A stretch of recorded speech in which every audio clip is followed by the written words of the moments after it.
नमस्कार, मैं हूं आपके साथ रोहित। कर्नाटक के हिजाब विवाद ने इस देश में एक नई बहस छेड़ दी है। जिन स्कूल कॉलेजों में पढ़ाई की बात होनी चाहिए, उन स्कूल कॉलेजों में अब खुलेआम अल्लाहू अकबर, नाराए तकबीर और जय श्री राम गूंज रहा है।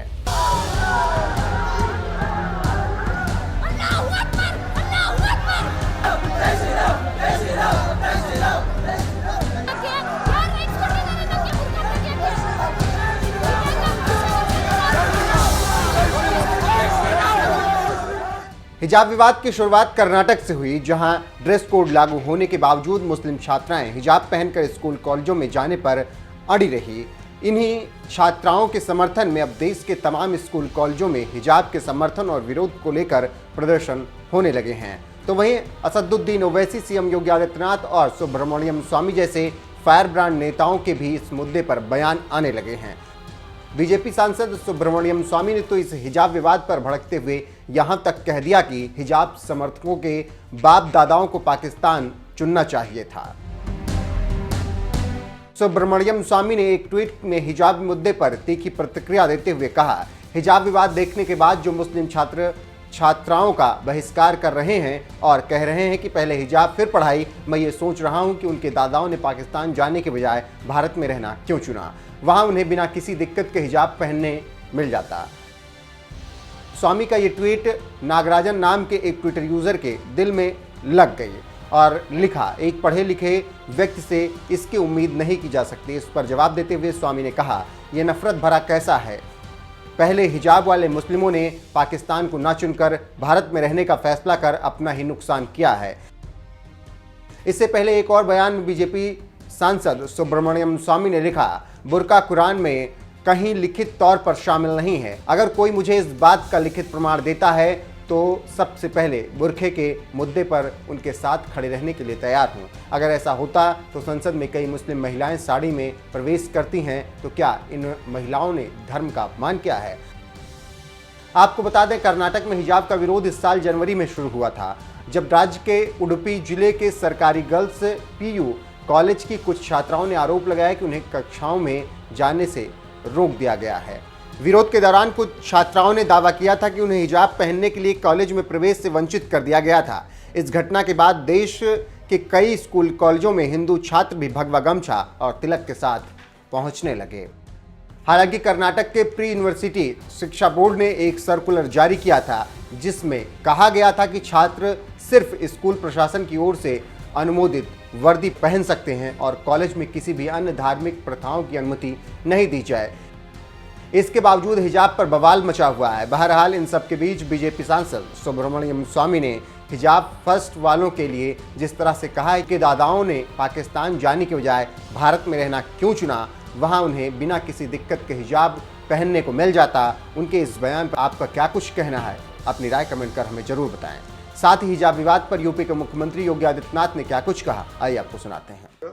संविधान चलेगा, ये आज ट्वीट करने का मतलब और इसका देखिए मतलब नहीं है ये, इसका मतलब है जो लोग सपना देख रहे हैं गजवाई हिंद का, मैं बहुत स्पष्टता के साथ कह सकता हूं, ये नया भारत है।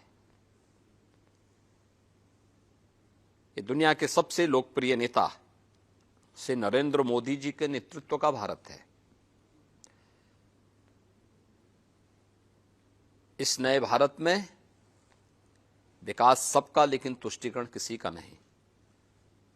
सबका साथ, सबके विकास की भावना के साथ सरकार कार्य कर रही है। सबका विश्वास और सबके प्रयास को लेकर के सरकार चल रही है। ये नया भारत संविधान के अनुरूप चलेगा, शरीयत के अनुरूप नहीं। और मैं इस बात को भी स्पष्टता के साथ कह सकता हूं, गजवाए हिंद का सपना कयामत के दिन तक भी साकार नहीं होगा। सर, हमने देखा है कि हिजाब को लेकर कंट्रोवर्सी चल रही है, उस पर आपका कोई व्यू है कि हिजाब? देखिए, मेरा तो बहुत स्पष्ट मानना है, भारत की व्यवस्था संविधान के अनुरूप चलनी चाहिए। हमारी व्यक्तिगत आस्था, हमारे व्यक्तिगत स्वयं के अधिकार या हमारी स्वयं की पसंद नापसंद हम देश के ऊपर लागू नहीं कर सकते, संस्थाओं के ऊपर लागू नहीं कर सकते। ये नहीं लागू कर सकते हैं। क्या मैं उत्तर प्रदेश के अंदर सभी कर्मचारियों को या सभी लोगों को ये बोल सकता हूं कि आप भी भगवा धारण करें? ये उनका विषय है, जो उनको धारण करना करें, लेकिन ड्रेस कोड स्कूलों में लागू होना चाहिए। स्कूल का विषय है, स्कूल के अनुशासन का विषय है। आर्मी में कोई ये कहेगा कि हम लोग जो है अपने अनुसार चलेंगे, फोर्स में कोई इस प्रकार की बात करेगा, कहां अनुशासन रह पाएगा। व्यक्तिगत आस्था आपकी अपनी जगह होगी, लेकिन जब संस्थाओं की बात होगी तो संस्था के नियम कानून को हमें मानना होगा। देश की व्यवस्था होगी, देश के संविधान को मानना होगा। लेकिन ओवैसी साहब जो यहाँ पे बड़ी जोर शोर से कैंपेन कर रहे हैं, वो तो यहाँ पे वो कह रहे हैं कि जो हिजाब है फंडामेंटल राइट है, और एक दिन एक बेटी जरूर प्रधानमंत्री बनेगी जो हिजाब पहने होगी। देखिए, उसी बेटी को तो स्वतंत्र कराने के लिए, उसी बेटी को तो अधिकार देने के लिए प्रधानमंत्री मोदी जी ने 3 तलाक की कुप्रथा को हमेशा के लिए रोका है। उसी बेटी को न्याय दिलाने के लिए, सम्मान दिलाने के लिए और स्वावलंबन के मार्ग पर अग्रसर करने के लिए ये फैसले लिए जा रहे हैं। और उसी बेटी के सम्मान को लेकर के हम लोग इस बात को कहते हैं कि शरीयत के अनुसार व्यवस्था नहीं चलेगी, संविधान के अनुरूप चलेगी। जब संविधान के अनुरूप व्यवस्था चलेगी, हर बेटी को सुरक्षा, हर बेटी का सम्मान और हर बेटी के स्वावलंबन का कार्य होगा। सर, आपने कहा कि आपको लगता है कि बीजेपी के समर्थन में बहुत लोग आ रहे हैं, आपको लगता है महिलाएं भी बीजेपी का खुल के समर्थन कर रही हैं? पहले सेफ्टी को भी एक इशू बनाया है। पहले चरण में बनाया नहीं, हमने करके दिखाया है। देखिए, बहुत फर्क साफ है, फर्क साफ है। समाजवादी पार्टी की सरकार आई थी 2012 में, पहला काम क्या किया था? उस समय के मुख्यमंत्री ने पहला कार्य किया था, अयोध्या में राम जन्मभूमि पर आतंकी हमला करने वाले, गोरखपुर में सीरियल ब्लास्ट करने वाले, सीआरपीएफ कैंप पर रामपुर में हमला करने वाले, कचहरियों पर, वाराणसी, अयोध्या और लखनऊ की कचहरियों पर हमला करने वाले उन आतंकियों के मुकदमों को वापस लेने की उन्होंने शरारत की थी। हम धन्यवाद देंगे, उस समय की उच्च न्यायालय इलाहाबाद ने उसको रोका था, रोक लगाई थी। और हमारी सरकार जब आई 2017 में, हमने एक दिन 3 फैसले किए। पहला, बेटियों की सुरक्षा के लिए एंटी रोमियो स्क्वाड का हर थाने में गठन होना। हमारी सरकार का उसी के साथ फैसला था 86 लाख किसानों का 36,000 करोड़ रुपए के कर्ज माफी का कार्यक्रम। हमारी सरकार का तीसरा फैसला था अवैध बूचड़खानों को बंद करना। ये 3 कार्य हमने एक दिन में निर्णय लेकर के पूरे प्रदेश के अंदर लागू किए थे। समाजवादी पार्टी की सोच क्या थी? तो ये फर्क साफ है।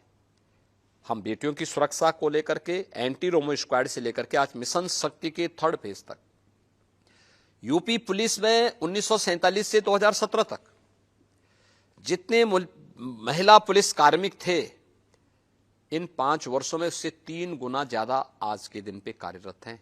आज हम लोग प्रदेश के सभी 58,000 ग्राम पंचायतों में महिला बीट पुलिस अधिकारी की तैनाती कर चुके हैं।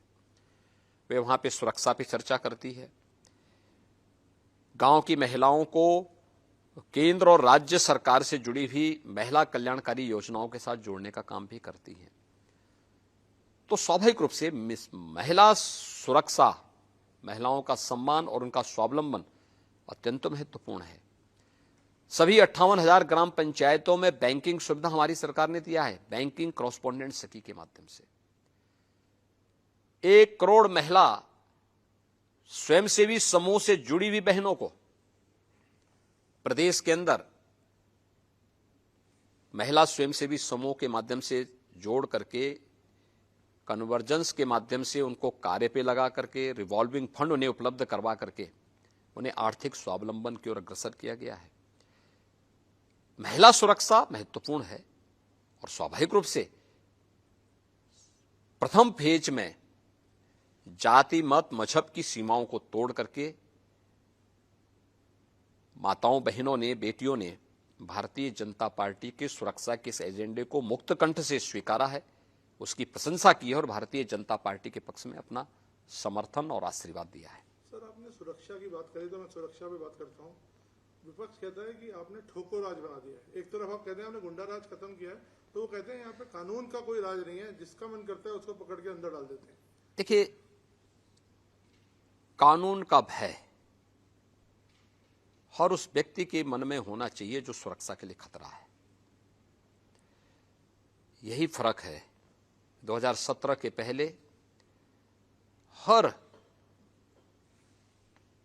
3-4 दिन के अंदर एक बड़ा दंगा यूपी में होता था। महीनों तक प्रदेश में कर्फ्यू रहता था, अराजकता चरम पर थी, गुंडागिर्दी होती थी। आज तो प्रदेश में 5 साल में कोई दंगा नहीं हुआ, कर्फ्यू नहीं लगा।